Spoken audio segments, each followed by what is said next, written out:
ఓం నమ శివాయ శ్రీమాత్రే నమః. మిత్రులకి శ్రేభిలాషులకి అలాగే నన్ను ఇంతగా ఆదరిస్తున్న యూట్యూబ్ ప్రేక్షకులందరికీ కూడా పేరు పేరు ధన్యవాదాలు. మిత్రులరా, మీ అందరికీ పరాదేవత ఎల్లవెల్లలా మీతో ఉండి మీ మనోవాంఛ నెరవేర్చాలని మనస్ఫూర్తిగా కోరుకుంటున్నాను. ఈరోజు మనం ఒక తేలికైన అద్భుతమైన సిద్ధి ఉపాయం గురించి తెలుసుకుందాం. ఈ ఉపాయం చేయడం వల్ల మీ మనసులో ఉన్న ప్రతి కోరిక నెరవేరుతుంది. అలాగే ధన సమస్యలు, ఆర్థిక సమస్యలు, వ్యాపార సంబంధిత సమస్యలు, ఇలా ఎటువంటి సమస్యల నుండైనా బయటపడవచ్చు.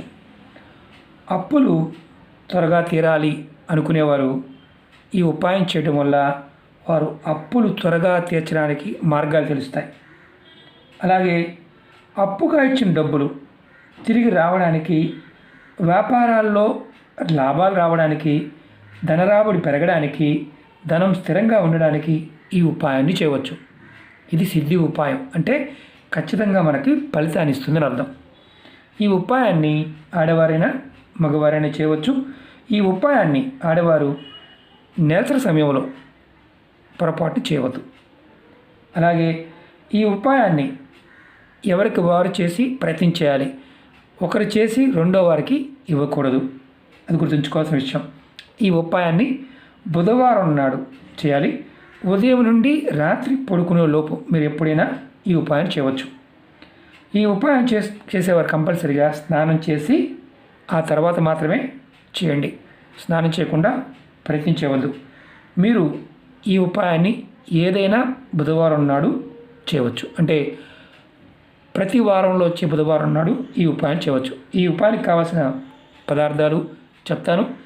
గ్రీన్ కలర్ దారం, ఇది మనకి పూజా వస్తువుల అమ్మే షాపుల్లో మనకి రక్షణ కోసం కట్టుకునే దారం దొరుకుతుంది. అలాంటి దారమైనా వాడవచ్చు. మామూలుగా ఇలాంటి మిషన్ దారమైనా వాడవచ్చు. గ్రీన్ కలర్ దారం కావాలి. అలాగే కొంచెం గంధం కావాలి, కొంచెం పెసర కావాలి. ఎలా చేయాలి, ఏ విధంగా చేయాలి మీకు తెలియచేస్తాను. మీకు ఈ వీడియో నచ్చినట్లయితే లైక్ చేయండి, ఛానల్ని సబ్స్క్రైబ్ చేసుకోండి, పక్కనే ఉన్న గంట సింబల్ యాక్టివేట్ చేసుకోండి, 10 మంది మిత్రులకి షేర్ చేయండి. అలాగే అనేక రకాల సమస్యల గురించి అడుగుతూ ఉన్నారు. మీరు నా వీడియోస్లోకి వెళ్ళండి, లేదా ప్లేలిస్ట్లోకి వెళ్ళండి. చాలామంది ఏంటంటే మాకు వీడియోస్లోకి వెళ్ళడం తెలియటం లేదు గురువు గారు అంటున్నారు. మీరు ప్లేలిస్ట్లోకి వెళ్ళండి. మీకు ఉన్న సమస్యకి మీరు ఏదైతే చేయగలుగుతారో దాన్ని ప్రయత్నించండి. ఒకటి గుర్తుంచుకోండి, ఇవన్నీ కూడా మన పెద్దలు తంత్రంలోనూ జ్యోతిష గ్రంథాల్లోనూ, అలాగే మనకి ఎక్కువగా అంటే మనం పూర్వంలో వీటిని దినచర్యగా వాడే వాటిని మనం కాలక్రమేణా వదిలేస్తూ వస్తున్నాం. దానివల్ల ఇవి మనకి చిత్రంగాను, ఆశ్చర్యంగాను, కొత్తగాను అనిపించవచ్చు. కారణం ఏంటంటే మన పూర్వీకులు పదార్థంలో ఉన్న శక్తిని, ఆ సమయాన్ని ఎలా వినియోగించుకోవాలో మనకి ప్రతిదీ కూడా జీవితంలో భాగంగా చేశారు. కాలక్రమేణా మనం వదిలేస్తూ వస్తున్నాం. మీరు ఈ ఉపాయాన్ని స్కిప్ చేయకుండా పూర్తిగా చూడండి, మీకు ఈజీగా అర్థమవుతుంది. ముందుగా మీరు స్నానం చేసిన తర్వాత బుధవారం నాడు ఉదయం నుంచి సాయంత్రం లోపు ఇలా దారం తీసుకోండి. ఈ దారం కూడా మీకు అడుగు పైన ఉండాలి. అంటే ఆల్మోస్ట్ మనకి అడుగున్నర వరకు తీసుకోవచ్చు. అడుగు పైనే ఉండాలి కానీ తక్కువ ఉండకూడదు. దీన్ని మీరు ఈ ఉపాయాన్ని మీ పూజా మందిరం, మీరు ఎక్కడైతే నిత్యం పూజ చేస్తారో అక్కడ చేయాలి. మీరు ముందుగా శ్రీ మహావిష్ణువు అంటే రాముడు కానీ, కృష్ణుడు కానీ, నారాయణుడు కానీ, వెంకటేశ్వర స్వామి ఏదైనా పటం ఉంటే ఆ పటం ముందు, లేదా మీ ఇష్టదైవం ఏ దేవుడైనా పర్వాలేదు, అక్కడ మీరు దీపాన్ని వెలిగించండి. 2 ఒత్తులు వేసి దీపం వెలిగించండి. దీపం వెలిగించిన తర్వాత కొబ్బరి నూనె కానీ ఆవు నెయ్యి కానీ వాడండి. మిగతాది ఏది వాడవద్దు. కొబ్బరి నూనె కానీ ఆవు నెయ్యి, ఈ రెండిట్లో ఏదో తీసుకోండి. ముందు దీపం వెలిగించండి. దీపం వెలిగించిన తర్వాత ఈ దారాన్ని మీరు కరెక్ట్గా అడుగు పైన ఉన్న దారాన్ని తీసుకొని మీ చేతులు ఇలా పట్టుకోండి. ఇలా పట్టుకొని మనసులో మీరు కోరిక చెప్పుకోండి. ఏదైతే మీరు మనసులో ఉన్న కోరికలు, ధనానికి సంబంధించి ధన సమస్యలు, ఆర్థిక సమస్యలు, వ్యాపార సమస్యలు బయటపడాలని, అలాగే అప్పులు త్వరగా తీరాలని, అప్పుగా ఇచ్చిన డబ్బులు త్వరగా తిరిగి రావాలని, అలాగే వ్యాపారాల్లో లాభాలు రావాలని, ధనరాబడి పెరగాలని, ధనం స్థిరంగా ఉండాలని మీరు కోరుకున్న తర్వాత ఈ దారాన్ని మీరు ఇలా ఒక 9 ముడులు వేయాలి. చూపిస్తాను ఎలా వేయాలో. ముడి వేస్తున్నప్పుడు మనసులో ఓం నమో నారాయణాయ అనుకోండి, లేదా మీ ఇష్టదైవం తలుచుకోండి. 9 ముడులు 2 3 4 5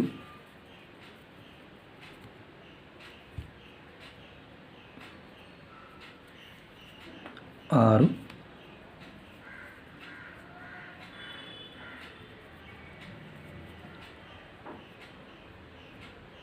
7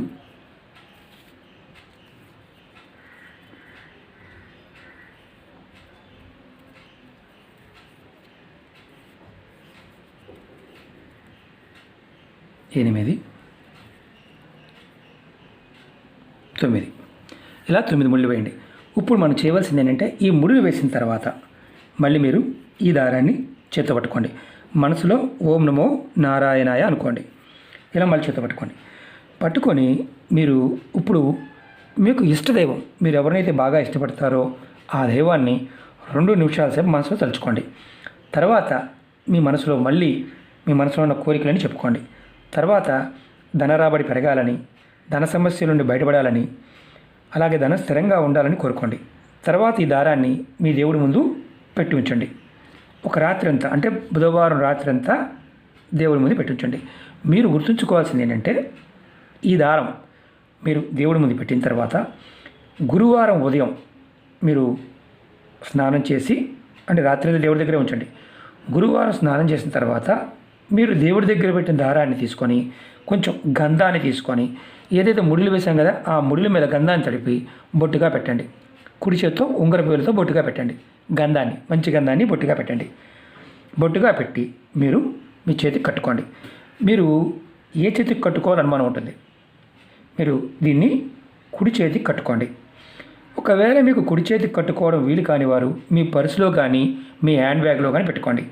ఈ దారాన్ని మీరు తయారు చేసి కుటుంబ సభ్యులకు కూడా ఇవ్వకూడదు. ఎవరికి వారు సమస్యలు ఉన్నవారు వారు మాత్రమే చేయాలి, అంతేగాని మీరు చేసి వేరే వాళ్ళకి ఇవ్వకూడదు. ఇది మీరు పర్సులో కానీ హ్యాండ్ బ్యాగ్లో కానీ పెట్టుకోవచ్చు. మీరు ఇంటి దగ్గరే ఉంటామంటే చేతి దగ్గర చేతి కట్టుకోండి. మెళ్ళ వేసుకోకూడదు, చేతికి మాత్రం కట్టుకోవాలి, లేదా హ్యాండ్ బ్యాగ్లో కానీ పర్సులో కానీ పెట్టుకోవాలి. ఇది గుర్తుంచుకోవాల్సిన విషయం. తర్వాత మీరు ఈ దారాన్ని పాడైపోయింది అనుకోండి, ఒక నెల రోజుల తర్వాత, కరెక్ట్గా ఒక నెల అనుకోండి, కాస్త చీకిపోయింది, కలర్ వెలిచిపోయింది, మీరు మళ్ళీ బుధవారం నాడు పాత దారాన్ని బుధవారం నాడు తీసి కొత్త దారాన్ని మళ్ళీ బుధవారం నాడు పూజ చేసుకొని మళ్ళీ గురువారం నాడు మీ చేతికి కట్టుకోండి. మీరు పర్సులో పెట్టుకున్న దారాన్ని అయినా సరే, హ్యాండ్ బ్యాగ్లో పెట్టుకున్న దారాన్ని అయినా సరే నెలకు ఒకసారి మార్చుకోండి. పాత దారాన్ని ఏదైనా చెట్టు మొదల్లో లేదా పారే నీళ్ళలో పెట్టండి. ఇప్పుడు మనం చేస్తున్నాం కదా, ఇది బుధవారం నాడు ఇలా పెసలు తీసుకోండి. ఒక 50 గ్రాముల పెసలు తీసుకోండి. వీటిని మీరు చక్కగా నానపెట్టి, అంటే బుధవారం నాడు మీ పూజ అయిపోయిన తర్వాత నానపెట్టండి. గురువారం నాడు వీటిని మీ దగ్గరలో ఏదైనా ఆవు ఉంటే ఆవుకు తినిపించండి. ఒకవేళ ఆవు లేదనుకోండి, ఈ పెసల్ని మీరు ఏం చేస్తారంటే ఇవి కాస్త ఉబ్బుతాయి. వీటిని మీ దగ్గరలో, అంటే ఎక్కడైనా సరే ఖాళీ ప్లేస్లో ఉంటే వాటిని ఆ ప్లేస్లో పెట్టండి. ఇది పక్షులకు కానీ, లేదంటే మీరు మట్టిలో వేసిన మొలకలు వస్తాయి, లేదు చీమలు లాంటివి తింటూ ఉంటాయి. మీకు అవకాశం ఉంటే ఆవుకు తినిపించండి గురువారం నాడు, అవకాశం ఉంటే. అవకాశం లేకపోతే వీటిని మామూలుగా ఒక 50 గ్రాములు, అంటే ఒక పిడికిడి తీసుకోండి, ఎక్కువ కూడా కాదు, పిడికిడి తీసుకొని నానబెట్టండి. వాటిని నానబెట్టి 2వ రోజు గురువారం నాడు వీటిని పక్షులకి కానీ జంతువులకు కానీ తినిపించండి. ఒకవేళ పక్షులు లేవు, జంతువులు లేవు, వీటిని ఏదైనా ఖాళీ ప్రదేశంలో చీమలకి, అంటే మామూలు ప్రదేశంలో జల్లండి. దీనివల్ల మీకు జాతకరీత్యా ఉన్న బుధుడు యోగిస్తాడు. శ్రీమన్నారాయణుడు మీకు ఖచ్చితంగా మీరు చేస్తున్న ప్రతి పనిలో మీకు సహాయంగా, మీకు ఎప్పుడు మీ వెన్నంటి ఉండి మీకు రక్షణగా ఉంటాడు. ఈ దారం మీరు మాకు పెసలు అందుబాటులో లేవండి, మేము విదేశాల్లో ఉంటాము అనుకునేవారు పెసలతో చేయమాకండి, దారంతో చేయండి. దారాన్ని ఖచ్చితంగా ఇలా కట్టుకొని చేయండి. మీరు ఒకటి గుర్తుంచుకోండి, ఏదైనా సరే ఇది సిద్ధి ఉపాయం, అద్భుతమైన ఫలితాన్ని ఇస్తుంది. మనం ఇది చేసిన తర్వాత ప్రతి బుధవారం నాడు మీరు స్నానం చేసిన తర్వాత, అంటే మీరు రోజు పూజ చేసి అలవాట్లేదు అనుకోండి, స్నానం చేసిన తర్వాత మీరు ఓం నమో నారాయణాయ ఈ మంత్రాన్ని మీరు మనసులో 108 సార్లు తలుచుకోండి. మీరు ఈ మంత్రాన్ని తలుచుకొని కోరిక చెప్పుకొని ముందు కోరిక చెప్పుకోండి, తర్వాత మంత్రం తలుచుకొని మీరు ఈ పని చేయండి. ఖచ్చితంగా మీ జీవితంలో ప్రతి కోరిక నెరవేరే మార్గం తెలుస్తుంది, నెరవేరుతుంది. ధన సమస్యల నుండి బయటపడతారు. అంత శక్తివంతమైన శక్తి ఈ దారానికి వస్తుంది. ప్రయత్నపూర్వకంగా చేయండి, ఫలితాన్ని పొందండి. మీకు ఈ వీడియో నచ్చినట్లయితే లైక్ చేయండి, ఛానల్ని సబ్స్క్రైబ్ చేసుకోండి, పక్కనే ఉన్న గంట సింబల్ని యాక్టివేట్ చేసుకోండి, 10 మంది మిత్రులకి షేర్ చేయండి. ఓం నమః శివాయ. శ్రీమాత్రే నమః.